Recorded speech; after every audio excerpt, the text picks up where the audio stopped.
Bonjour à tous et bienvenue dans Bonjour chez vous.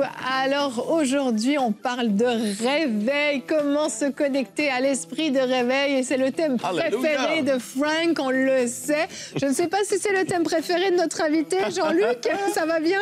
Ça va très, très bien. Mon thème préféré, c'est le Saint-Esprit, mais c'est lui qui porte le réveil. Alors ça Donc, ça va ensemble. Evelyne, tu sembles heureuse de ce thème. Je suis ravie de ce thème. Non, j'aime trop. Mais moi, je ne connais pas beaucoup les réveils. Donc, j'ai hâte de t'entendre, Frank, nous faire un flashback à travers l'émission. Ben oui, un petit récap. Vraiment, parce que vous le savez, si vous nous suivez régulièrement, vous savez comment Frank aime les réveils et comment il s'est donné vie en nous racontant ces histoires. Frank est excellent pour raconter une histoire, vraiment. Et aujourd'hui, c'est ça, on va parler de ça. Puis toi, Jean-Luc, tu vas pouvoir nous dire comment se connecter à l'esprit de réveil. C'est quelque chose que tu portes beaucoup en ce moment. J'ai eu une expérience le 22 décembre 2022. Au milieu de la nuit, j'ai été touché par l'esprit de réveil.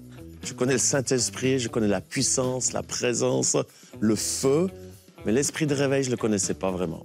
Et là, il y a quelque chose qui a changé. J'aimerais pouvoir en partager aujourd'hui. Oh là là, le preview, franchement. C'est bon. Franchement, Jean-Luc, il sait comment nous donner envie, au point que j'ai presque envie de faire ta rubrique tout de suite.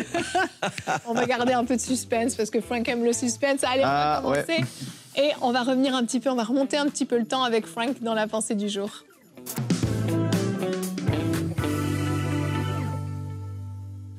Eh oui, on parle de réveil aujourd'hui et ça fait plaisir de pouvoir en parler avec vous parce que, justement, Jean-Luc, lui, il a donné une date. Moi aussi, le 2 février 2017, le Seigneur m'a dit « Je t'appelle à porter mon message du réveil ». Et d'une façon, j'ai été secoué pendant 2 semaines. J'étais comme un peu ébranlé par la parole du Seigneur, qu'est-ce qu'il m'a demandé de faire.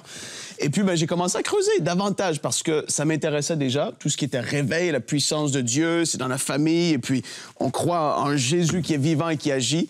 Mais de voir comment le Seigneur a agi de génération en génération, c'est quelque chose d'extraordinaire. Et aujourd'hui, c'est ce que je veux qu'on puisse faire ensemble. Genèse 26, versets 18-19 dit « Isaac creusa de nouveau les puits qu'on avait creusés à l'époque de son père Abraham et que les Philistins avaient comblés après la mort d'Abraham. Il leur donna les noms que son père leur avait donnés. Les serviteurs d'Isaac creusèrent encore dans la vallée et y trouvèrent un puits d'eau vive. » Et là, on va aller creuser dans les anciens puits et les temps de réveil. Qu'est-ce que le Seigneur a fait dans le passé? Parce que, alors qu'on en parle, je crois que même que ça attise quelque chose. Le même esprit qui habite en toi, c'est le même esprit qui a agi dans tous ces réveils. Et c'est ça qui est extraordinaire. C'est comme si ça, wow, ça le secoue et il y a quelque chose qui se passe en toi alors qu'on en parle. Et aujourd'hui, qu'est-ce qui est particulier? Et vous le savez comme moi, c'est qu'on est dans une époque, un temps particulier où est-ce que des choses sont devenues plutôt normales, c'est des choses qu'on voit au quotidien qui se manifestent, des gens baptisés dans le Saint-Esprit, des gens qui tombent sous la puissance de Dieu. Et puis pourtant, à l'époque, c'était quelque chose qui était quelque chose de très, très, très nouveau. Alors, si on regarde ensemble rapidement certains réveils qui ont marqué l'histoire d'une façon extraordinaire, je vais débuter à partir de l'an 1900. Je vais commencer là, parce qu'on pourrait aller plus loin encore avec les réformateurs et tous ceux qui nous ont devancés pour la parole de Dieu, mais la veille du jour de l'an, le 31 décembre 1900, je vais le dire comme ça, c'est un peu le retour en force du baptême dans le Saint-Esprit à travers d'un serviteur du nom de Charles Parham, un homme de Dieu qui creusait la parole, qui voulait, qui désirait vivre plus et qui avait une petite, je vais le dire comme ça, une école biblique, un institut où est-ce que les gens venaient prier ensemble, grandissant dans la parole. Et là, le veille du jour de l'an 1900, quelqu'un qui est visité, baptisé du Saint-Esprit, et on entend des nouvelles langues qui sortent, qui est là. Et là, comme j'ai dit, imaginez-vous, c'était quelque chose qu'il n'avait pas vécu encore. Pourtant, c'était arrivé dans les actes de l'Église primitive. Et quand tu regardes l'histoire de l'Église, tu vois qu'il y a toujours eu des étincelles à droite, à gauche. Le Seigneur a agi à tel endroit, les gens étaient visités. L'esprit de réveil a toujours continué à être présent. Mais là, on est dans des temps, oh Seigneur, dans une accélération où l'esprit de réveil est en train d'agir sur la terre entière comme jamais auparavant. Oh, alléluia. Amen. Et là, on voit des gens qui sont baptisés dans le Saint-Esprit. Et quelques années plus tard, on voit qu'est-ce qui se passe avec Evan Roberts, ce jeune revivaliste. Il a fait cette prière au Seigneur, en anglais, « Bend me étire-moi, Seigneur. Et là, il y a eu un réveil qui a éclaté au pays de Galles, qui a embrasé le monde entier, mais c'était un réveil particulier parce que Charles Parham, c'était le baptême dans le Saint-Esprit. Et là, lui, c'était un retour, je vais le dire comme ça, à la repentance. Les gens étaient juste là, saisis, confessant leurs péchés, parce qu'il y avait une telle conviction de l'Esprit qui se manifestait. Et là, les gens venaient de partout et repartaient dans leur pays avec le feu du réveil qui était là. Ils étaient embrasés par ce qui se passait. Et alors que l'esprit de réveil est en train de se manifester, je le dis comme ça, dans le monde entier, les années avancent. Et en 1947, commence le grand réveil de la guérison, qu'on peut le connaître comme ça aujourd'hui, de 1947 jusqu'à 1958, 1960. Il y avait aux États-Unis le réveil de guérison d'une façon extraordinaire. Et c'est là que dans ces réunions, mon propre grand-père est allé assister à plusieurs réunions. On faisait des heures et des heures de route pour aller assister parce qu'ils entendaient parler au Québec de ce qui se faisait aux États-Unis. Ils voulaient voir, être spectateurs de ces choses. Et c'était phénoménal. Il y avait le déversement comme la guérison qui se manifestait à nouveau alors que c'était quelque chose qu'on n'entendait plus beaucoup parler, quoi. C'était quelque chose que... Il y avait des gens qui y croyaient par la foi, etc. Mais là, il y avait les dons des guérisons qui se manifestaient, le don d'opérer des miracles. C'était à un autre niveau et Dieu est en train de réinstaurer la guérison à son peuple, autant émotionnel, mais physique aussi. Miraculeux, extraordinaire. Et là vient le temps où est-ce que Kathryn Kuhlman... Madame Kuhlman amène cette, je vais le dire comme ça, c'était pas la première, mais je veux dire, c'est la personne du Saint-Esprit. Mm-hmm. Et quand Jean-Luc va en parler tout à l'heure, là, on est, c'est allé comme, je vais le dire comme ça, à un autre niveau. Peut-être c'est les réunions, les histoires, les anecdotes, je vous en ai déjà raconté, où est-ce que les gens allaient assister à ces réunions. Et il y avait le Saint-Esprit qui était mis à l'honneur. Et qu'est-ce qui se passait parmi ces réunions? Des guérisons phénoménales aussi. Et on a vu par la suite que ça a amené même une révélation au niveau de la parole. La parole a été révélée à un autre niveau dans les années 80, 90. Et vous voyez comment les choses, le Seigneur est en train d'enlever des voiles comme ça sur sa bonté à différents niveaux qu'il voulait manifester. Et là, aujourd'hui, oh, alléluia, on est là en train de vivre la plénitude de tout ça. Et c'est pour ça que c'est des temps tellement excitants dans lesquels on vit. On peut s'attendre à ce que le Seigneur agisse. On voit en Chine l'Église souterraine, en Iran. Ce qu'on entend parler, c'est que des femmes dans la trentaine, quarantaine sont en train de porter un réveil souterrain en Iran. Des gens se donnent au Seigneur. On entend de ce que le Seigneur fait. Et on croit que dans le monde francophone, et en Europe, partout, comme Jean-Luc fait, il travaille fortement.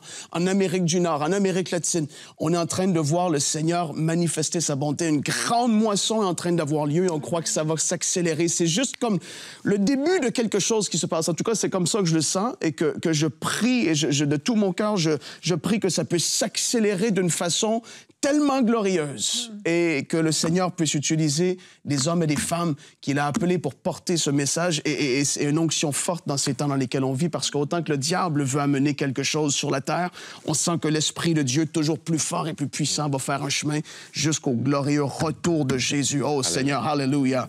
Là, on m'a excité un peu. D'être avec Jean-Luc, c'est trop bien sur ce thème. Frank, hein? Jesus. Mais c'est un thème hyper intéressant. Ah ouais. On parle de réveil, on pense à toutes ces âmes qui sont sauvées, qui sont touchées, qui sont bouleversées. Et ce que je trouve extraordinaire quand on parle de réveil, c'est que, bien sûr, il y a ceux qui vivent l'instant présent, le réveil, mais il y a certains qui, une fois qu'ils sont partis, amènent ce feu 100%. Dans leur église locale, dans leur région, dans leur pays. Et c'est ça qui est tellement puissant avec le réveil, c'est que c'est pas juste quelque chose qui est forcément localisé. On voit qu'on peut emporter ça avec nous, prendre un petit bout de ce feu du réveil qui se passe et puis aller embraser une autre région. 100%. Et c'est ça qui est grandiose, c'est qu'on voit le cœur de Dieu se manifester dans les réveils. On voit son cœur pour les perdus, on voit son cœur pour ceux qui souffrent, ceux qui sont malades, ceux qui sont dans toutes sortes de complications, de misères, de troubles. On voit le cœur de Dieu manifester à l'état pur. Et même dernièrement, on me racontait un réveil qui avait lieu en Afrique aussi, absolument extraordinaire, où les gens se sont retrouvés mais vraiment couchés, collés face contre terre. Et tant qu'ils ne se repentaient pas, ils étaient incapables de se lever. Et ça a duré des mois et des mois. Alors bien sûr, pas des mois à être couchés par terre, mais tous ceux qui rentraient. Et même, on racontait l'histoire d'une femme qui a été emmenée, et c'était une prostituée, et quelqu'un l'emmenait de force. Et le pasteur a dit « Non, il faut pas forcer, il faut pas forcer. » Puis le Saint-Esprit lui a dit « Laisse faire. » À peine elle a franchi le seuil de la porte, alors que c'était presque pas de son plein gré, tombée face contre terre, repentie. Et en fait, les réveils, c'est des temps, vraiment, c'est comme un déversement de puissance et de l'esprit. Et en fait, on n'est plus au contrôle de rien du tout. On est juste en train de voir, de vivre, d'expérimenter. Et le Saint-Esprit fait ce qu'il veut. Et c'est extraordinaire. Et quand on parle de réveil, on ne peut pas s'empêcher de penser à tous ceux qui ont prié pour vivre ça, tous ceux qui ont intercédé pour vivre ça.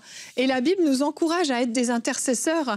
Si on regarde notre verset du jour qui est dans Ésaïe 62 au verset 6, la Bible nous dit « Sur tes murs, ô Jérusalem, moi j'ai posté des gardes. Ils ne se tairont pas, ni le jour, ni la nuit. Oui, vous qui ravivez le souvenir de l'Éternel, point de repos pour vous. » Ce verset m'a toujours énormément touchée, parce qu'on comprend, encore une fois, le cœur de Dieu qui cherche en fait des gens qui vont se tenir à la brèche, qui vont intercéder, qui vont prier pour qu'un feu de l'esprit puisse se manifester.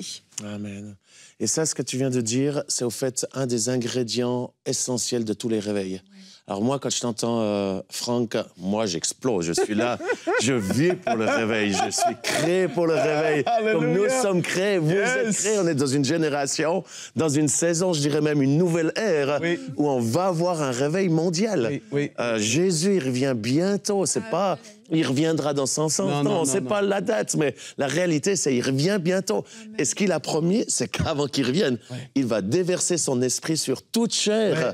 Sur les Québécois, les Français, les Belges, il va déverser son esprit. Merci, Seigneur. Et l'ingrédient, ou un des ingrédients de tous les réveils, c'était l'aspect de la prière. Si tu regardes les réveils du Pays de Galles, où j'ai l'occasion, entre autres, d'y aller, récemment, j'ai prêché là-bas, j'ai vécu ceci, quelque chose que j'ai jamais vécu. J'avais les pieds, j'étais sur scène, on avait loué une grosse une tente, j'oublie le nom, c'est grosse, un chapiteau avec des milliers de personnes. Et j'étais en train de prêcher et j'ai posé les pieds, je sentais un des pieds, j'ai posé les pieds dans le réveil du passé avec Evan Roberts. Et je sentais ce feu qui était là. Et en même temps, je posais les pieds dans le réveil qui est en train de venir.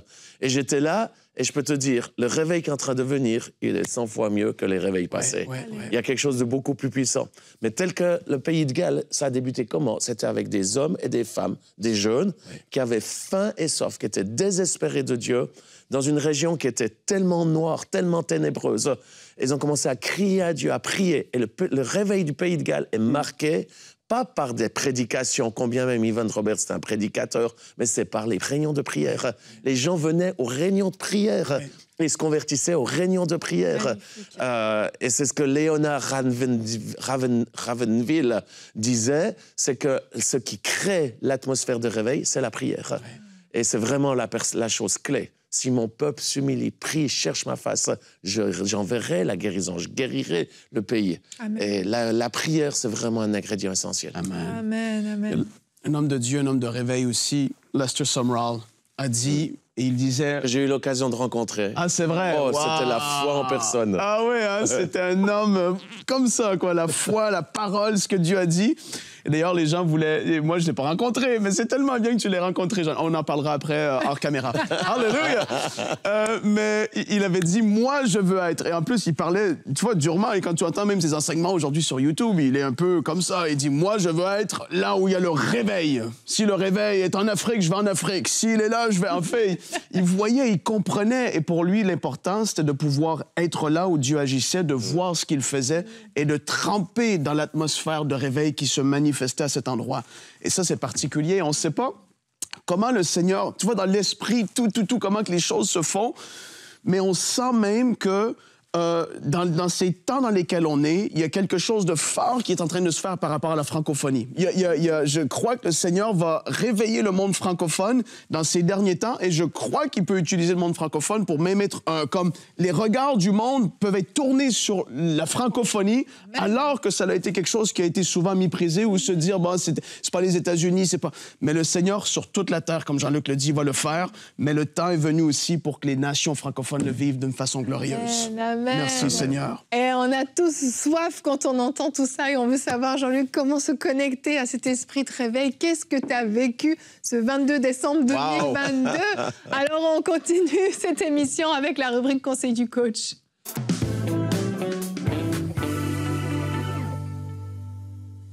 J'ai à cœur juste de prier, parce qu'en fait, je sens l'onction de Dieu qui est là. Seigneur. On peut discuter pendant des heures sur le réveil, mais la réalité, c'est que vous allez l'expérimenter. On est dans une saison où l'esprit de réveil va envahir ta famille, va envahir ta région, ton pays, mais en commençant par toi. C'est pour ceci, Saint-Esprit, toi qui es l'esprit de réveil, je te demande de venir dans cette émission et d'envahir, de toucher maintenant tous ceux qui nous regardent là où ils sont, dans le nom de Jésus. Parce que ce réveil ne va pas être juste sur une région ou un pays limité. Il va toucher les nations de la terre. Il va toucher votre région. Au nom de Jésus-Christ de Nazareth. Amen. Amen. L'esprit de réveil, c'est pas compliqué, c'est le Saint-Esprit.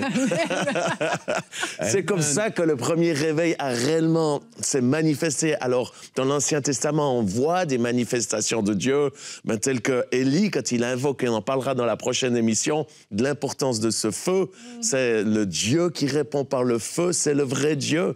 Et quand le feu est venu, ça a déclenché un réveil d'une façon extraordinaire qui a détruit la maison d'Achab et la reine Jézabel et tous ces faux prophètes qui ont été exterminés pour que la gloire de Dieu vienne.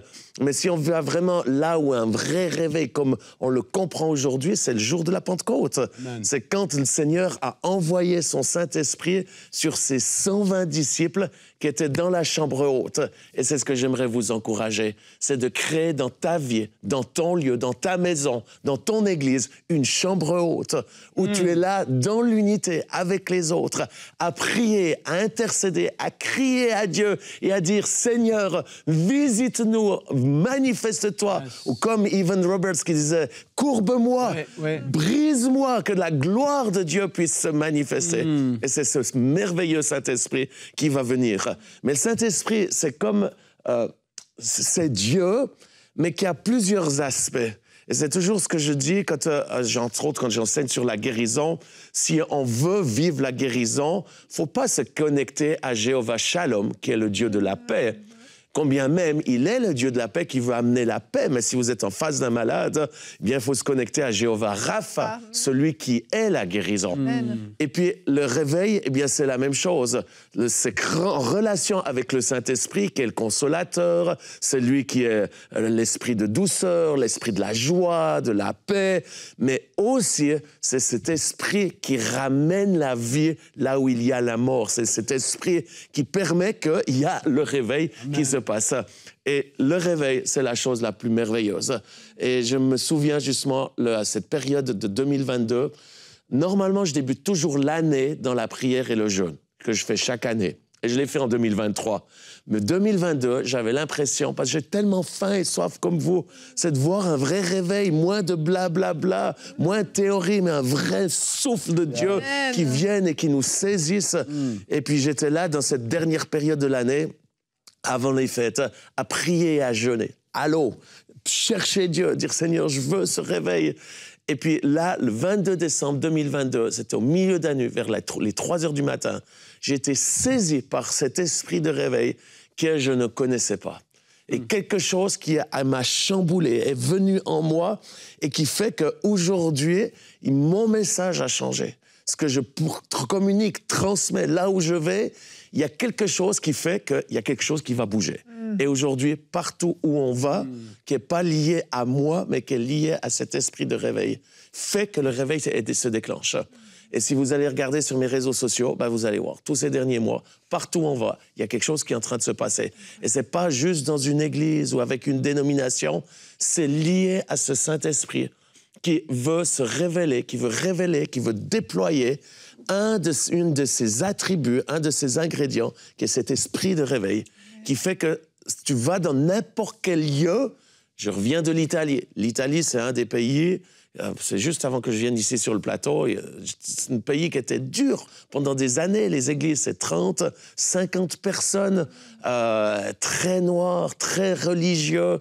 Et puis là, eh bien, ils m'ont dit, mais Jean-Luc, tu viens dans notre pays, sache que ça sera des petites foules, il n'y a pas de miracle, pas de guérison. Partout où on va, c'est archi-bondé, plein à craquer. Wow. Les gens font la queue pour venir dans les réunions et ils se bagarrent pour avoir une place.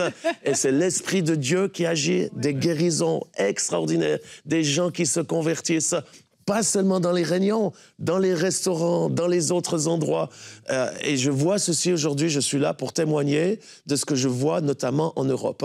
Alors j'aime la francophonie parce que c'est mon langage principal, mais le Seigneur m'a mis un fardeau pour l'Europe.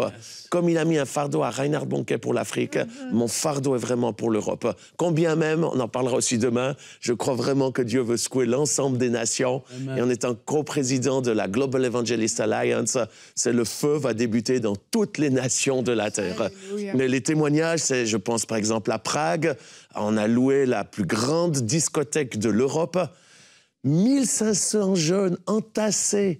Ils faisaient la queue des heures avant d'or pour venir en disco pour expérimenter le Saint-Esprit. Alléluia. Dans un autre lieu, on avait loué la même chose en République tchèque. C'est un des pays les plus fermés au niveau de l'Évangile. On avait fait une réunion de prière dans un soubassement d'une église catholique. Il y avait environ 800 personnes, ce qui était une immense foule pour ce pays. Et l'Esprit de Dieu est venu, l'onction de Dieu est venue. L'Esprit de réveil, ce Saint-Esprit, nous est tombé dessus. On a commencé à parler en langue. Et c'était plus que simplement une bonne réunion dans la présence de Dieu. Aujourd'hui, je suis fatigué quand les gens me disent « OK, on va vivre aujourd'hui une bonne réunion dans la présence de Dieu ». C'est comme si on va boire un bon café avec une bonne pizza ou... Non, c'est bien la présence de Dieu, mais c'est plus. Quand il y a la présence de Dieu, il y a de la vie. Les malades sont guéris, les gens se convertissent. Et là, en l'occurrence, il y a eu la présence de Dieu, mais l'Esprit de Dieu est venu sur nous. Et directement, on est sortis dans la rue, devant l'église, et les gens de l'extérieur ont commencé à venir de partout. Pourquoi? Parce qu'ils ont entendu le son du réveil, ils ont entendu le son, pas les chrétiens, les non-chrétiens. Et j'oublierai jamais, je rencontrais, c'était des centaines de personnes qui venaient, qui étaient là, qui tombaient à genoux, priaient, ça vient d'arriver. Et puis, je rediscute avec un couple qui venait de la France, un médecin qui était là avec sa famille. Il était 2 rues plus loin, à Prague, et il a dit, j'ai entendu un son qui semblait un son venir du ciel. Oh. Wow. Et ils sont venus sur l'endroit-là. On peut prier pour eux. Il a été guéri la personne. On les a amenés au Seigneur, à genoux, dans la rue, et se sont convertis. Et c'est ce qui est en train de se passer aujourd'hui. Je peux témoigner de ceci dans de nombreuses villes. Probablement, vous avez entendu ça ou vu sur les réseaux. On était à Paris avec la Marche pour Jésus. Historique, jamais ceci. 28 000 personnes, chiffre de la police, pas de nous. Oui, en plus. 28 000 personnes qui étaient au pied de la Tour Eiffel, où j'ai pu prêcher l'Évangile.